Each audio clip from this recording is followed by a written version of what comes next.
جب بھی میں اللہ کی عبادت میں مصروف ہوتی ہوں مجھے نیند کیوں آتی ہے؟ کتنی کامن سی بات ہے.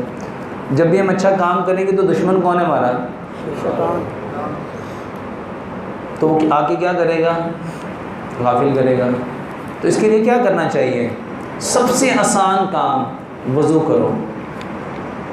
وضو کرنے کے بعد بھی اگر دیکھو نیند آتی ہے تو اپنے الٹے کندھے کے اوپر 3 بار اعوذ باللہ من الشیطان الرجیم پڑھ کے اتار دو. اور بھی آسان کام بتا دیتا ہوں. ایک عمل ایسا ہے میرے بھائیوں اور میری بہنوں جو شیطان کو انتہائی رسوا کرتا ہے، وہ ہے نیکی کی دعوت دینا شروع کر دو. نیند آئے تو کیا کرو؟ دوسروں کو بتانا شروع کر دو. نیند شیطان کی وجہ سے آتی ہے. تو سب سے پہلے کون ٹھیک ہوگا؟ یہ جو نیکی کی دعوت دینا ہے میرے بھائیوں، یہ انبیاء کا کام.